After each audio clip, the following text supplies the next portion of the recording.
விழுப்புரம் என்ற ஒரு அழகிய கிராமம் இருந்தது. அதில் ராஜி மரம் வெட்டும் வியாபாரி வசித்து வந்தார். அவர் ஒரு தீராத முருகர் பக்தர். அவர் தினமும் முருகரை வணங்கிவிட்டு வேலைக்கு செல்வார். கடவுளே, இன்னைக்கு எனக்கு நல்ல மரங்கள் கிடைக்கணும், நிறைய கிடைக்கணும். அதை வெட்டி விற்றாதான் என் வீட்டு செலவுக்கு காசு கிடைக்கும். நான் இன்னைக்கு காட்டுக்கு உன்னை நம்பி தான் போகிறேன். என்னை நல்லபடியாக பார்த்துக்க. நிறையா மரங்கள் கிடைக்க நீ தான் வழி காட்டணும். ஒரு வழியாக காட்டுக்கு வந்துட்டோம். என்ன நம்ம வெட்டுற மாதிரி ஒரு மரத்தையுமே காணாமே. இன்னும் கொஞ்சம் தூரம் உள்ளே போயிட்டு பார்க்கும் அங்கே எங்கன்னா மரம் இருக்குதான்னுட்டு. என்ன இது? இங்கே ஏதோ யாரோ அழுகிற மாதிரி சத்தம் கேட்குது. அது எங்கிருந்து கேட்குது? அங்கே தூரத்தில் மரத்து மேலே ஒரு வீடா? அங்கேருந்து தான் கேட்குது. அங்கே போயிட்டு பார்க்கும் யார் அழுகிறாங்க அப்படின்னுட்டு. என்ன இந்த வீட்டை பார்த்தாலே ஒரே பயங்கரமாக இருக்கு. சரி, மேலே போயிட்டு சரி, மேலே போயிட்டு பார்க்கும் யார் இருக்காங்கன்னுட்டு. இந்த வீட்டில் இதுதான் அந்த அழுகிற மாதிரி சத்தம் கேட்குது. யாருன்னு பார்ப்போம். யாரப்பா நீ? இங்கே எதுக்கு வந்த? இந்த வீடு உனக்கு எப்படி தெரிஞ்சது? இங்கே யாரும் வரமாட்டாங்க. நீ எப்படி இங்கே வந்த? உனக்கு என்ன வேணும்? பாட்டி, என் பேர் ராஜு. நான் ஒரு மரம் வெட்டும் வியாபாரி. நான் இந்த காட்டில் தான் ரொம்ப நாளாக மரம் வெட்டி விற்றுட்டு இருந்தேன். இங்கே அழுகிற மாதிரி சத்தம் கேட்குது. அதான் இங்கே வந்து பார்க்கலான்னு வந்த பாட்டி.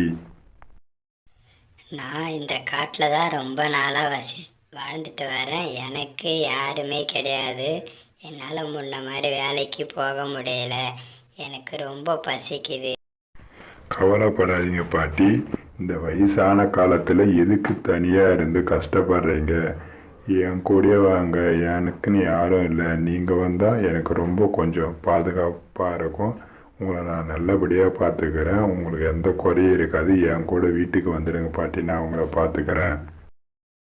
ஆஹா, இன்னைக்கு நமக்கு நல்ல வேட்டதா. இவனை கூட்டும் போயிட்டு நம்ம நல்லா வயிறார சாப்பிடணும். இன்னைக்கு நமக்கு நல்ல சாப்பாடு தான். இவனை விடவே கூடாது. இவன் கதையை முடிச்சிடணும். பாவம் பாட்டி தனிமையிலே இருந்ததுனால ரொம்ப நாளாக சாப்பிடல பழகுது. ரொம்ப பசிக்குது பழகுது. அவங்கள இட்டு போயிட்டு நல்ல வயிறார சாப்பாடு போடணும். அவங்கள நாம் தான் இனிமேல் பத்திரமா பார்த்துக்கணும். அவங்கள எந்த குறையில்லாத நம்ம தான் இனிமேல் பார்த்துக்கணும் அவங்கள. சரியான முட்டாளாக இருக்கான் இவன். நான் பேயின்றது கூட தெரியாமல் எனக்கு முன்னாடி நடந்து போயிட்டு இருக்கான். எனக்கா ரொம்ப நாள் பசி. இவனை விடவே கூடாது. இவனை அப்படியே நம்ம முழுங்கிடணும். இவனை பின்தொடர்ந்தே போய் இவன் வீட்டில் தான் இவனை நம்ம சாப்பிடணும். இவனை விடவே கூடாது. வாங்க பாட்டி, இதுதான் நம்ம வீடு. இனிமேல் நீங்கள் இங்கேயே இருக்கலாம். உங்களுக்கு இங்கே எந்த குறையும் இருக்காது. நீங்கள் நல்லா வயிறார சாப்பிட்டு இனிமேல் இங்கேயே தங்கிடுங்க. உங்களை நான் நல்லபடியாக பார்த்துக்கிறேன். கவலைப்படாதீங்க பாட்டி, உங்களுக்கு நான் இருக்கேன். நீங்கள் எதுக்கும் கவலைப்படாதீங்க. நான் உங்களை நல்லபடியாக பார்த்துக்கிறேன். நீங்கள் இப்போ என்ன சாப்பிட்றீங்க? உங்களுக்கு என்ன சாப்பாடு வேணும் கொஞ்சம் சொல்லுங்கள் பாட்டி. நான் சாப்பாடு எடுத்துகிட்டு வரேன். அடே முட்டாள், என்னை நீ பாட்டி நினச்சியா? நான் ஒரு பேய். என் பேர் சூனியக்காரி. வந்தானா? நான் உன்னை இப்போ முழுசாக சாப்பிட போகிறேன். உன்னை சாப்பிட்றது தான் உன்னை பின்தொடர்ந்து உன் வீட்டுக்கு நான் வந்தேன். உன்னை அப்படின்னு சொல்லிட்டு முழு பேயா மாறிட்டா சூனியக்காரி. வந்தானா? பார்த்துக்க, இதான் என்னோட முழு உருவம். நான் உன்னை இப்போ முழுசாக சாப்பிட போகிறேன். என் பேர் தான் சூனியக்காரி. வந்தானா? நான் உன்னை விடவே மாட்டேன். நான் உன்னை சாப்பிட போகிறேன். இப்போ நான் இது வரைக்கும் நிறையா பேர் பயத்தில் அப்படியே சில மாதிரி நின்னா ராஜு. நீ பேயா? நான் உனக்கு பாவம் பார்த்தேன். நீ நல்லா என்னை ஏமாத்திட்ட. எனக்கு ரொம்ப பயமாக இருக்குது. என்னை விட்டுடு. நீ இங்கேருந்து போயிடு. என்னை சாப்பிட்டுடாத ப்ளீஸ். இங்கேருந்தே போயிடு. எனக்கு ரொம்ப பயமாக இருக்குது. சோனியக்காரி. வந்தானா? உன்னை விட்டுட்டு போகிறதுக்காக நான் வந்தேன். இது வரைக்கும் எத்தனை மனிதர்களை நான் சாப்பிட்ருக்கேன் தெரியுமா? இன்றைக்கி நான் உன்னை சாப்பிடாத விடவே மாட்டேன். நான் இன்றைக்கி உன்னை சாப்பிட்டு என் பசியை தீர்த்துக்க போகிறேன். நான் ரொம்ப நாளாக சாப்பிடாத இருந்தேன். நான் இன்றைக்கி உன்னை சாப்பிட போகிறேன். புத்திசாலித்தனமாக தான் நம்ம வீட்டை விட்டு அந்த பேயை விரட்டணும்னு ராஜு நினச்சான். நீ என்ன சாப்பிட்றதுன்னு முடிவு பண்ணிட்ட. அதனால் எனக்கு கடைசியாக ஒரு 2 ஆசை. அதை நிறைவேற்றி கொடுப்பியா? சொல்லு. சூனியக்காரி யோசித்து பார்த்தாள்.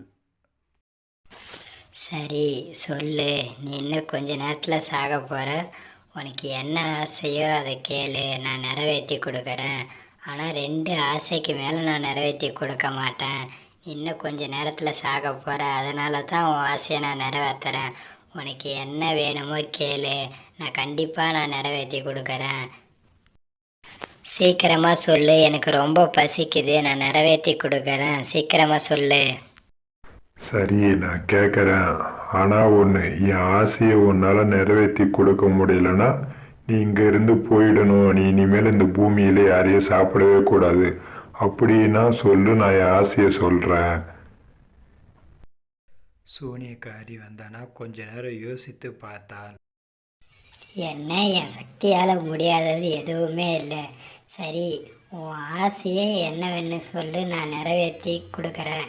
இல்லைனா என்னால் முடியலைன்னா நான் இந்த பூமியை விட்டு போயிடுறேன். இந்த பூமியில் இனிமேல் யாரையும் சாப்பிட மாட்டேன், யாரையும் தொந்தரவு பண்ண மாட்டேன். நீ சொல்லு, உன் ஆசையை நான் நிறைவேற்றி கொடுக்குறேன். அப்படி என்னால் முடியலைன்னா நான் இந்த நொடியே இந்த பூமியை விட்டு மேலே போயிடுறேன். சரி, நீ எனக்கு வாக்கு கொடுத்துருக்க. நான் என்னோட ஆசையை நான் உன்கிட்ட சொல்கிறேன். முதல் ஆசை, நீ என்ன உன் மாய சக்தியால் சாப்பிடவே கூடாது. 2வது ஆசை, நீ என்ன கடிச்சோ இல்லை வெட்டியோ சாப்பிடக்கூடாது. இது 2 தான் என்னோட ஆசை. சூனியக்காரி அதிர்ச்சியில் உரைந்தாள். ராஜியின் புத்திசாலித்தை கண்டு வியர்ந்தாள். ராஜு, நீ என்ன வரம் கேட்டாய்? என் சக்தியாலும் உன்னை சாப்பிடக்கூடாது, உன்னை வெட்டியோ இல்லை கடிச்சோ சாப்பிடக்கூடாது. இப்படி சொன்னால் நான் எப்படி தான் நான் சாப்பிடுவது? இதுதான் என்னுடைய ஆசை. என் ஆசையை நிறைவேற்றி கொடுக்குறேன். நீ தான் எனக்கு வாக்குறுதி கொடுத்துருக்க. அப்படி என்னோட ஆசையை உன்னால் நிறைவேற்ற முடியலைன்னா இந்த பூமியை விட்டே நான் போயிடுறேன். இந்த பூமியில் இனிமேல் யாரையும் சாப்பிட மாட்டேன். நீ எனக்கு வாக்கு கொடுத்துருக்க. ராஜு, என்னால் உன்னை சாப்பிட முடியாது. உன் புத்திசாலித்தனத்தால் நீ என்னை ஜெயிச்சிட்ட. நான் உனக்கு வாக்கு கொடுத்த மாதிரியே இந்த பூமியில் யாரையும் சாப்பிட மாட்டேன்னு அந்த பூமியை விட்டே போயிடுறேன். உனக்கு வேறு ஏதாவது வேணும்னா கேளு, நான் தரேன். எனக்கு வேறு எந்த வரமும் தேவையில்லை. நீங்கள் கேட்டதுக்கு ரொம்ப நன்றி. இந்த பூமியில் இருக்கும் மனிதர்களை யாரையும் பயம் கொடுத்தாத நீங்கள் இந்த பூமியை விட்டு போனால் அதுவே போதும்.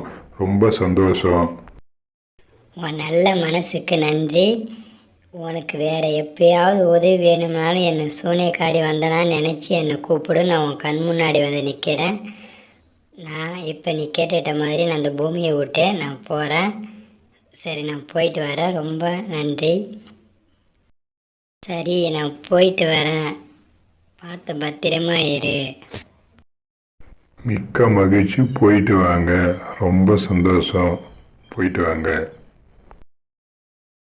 ஹாய் குட்டீஸ், இந்த கதையிலேருந்து என்ன தெரிஞ்சுக்கினீங்க? எந்த ஒரு கஷ்டம் வந்தாலும் அதை கண்டு பயப்படக்கூடாது. நம்ம புத்திசாலித்தனத்தை கொண்டு அதை ஜெயிக்கணும். இந்த வீடியோ பிடிச்சிருந்தால் லைக் பண்ணுங்கள், ஷேர் பண்ணுங்கள், கமெண்ட் பண்ணுங்கள்.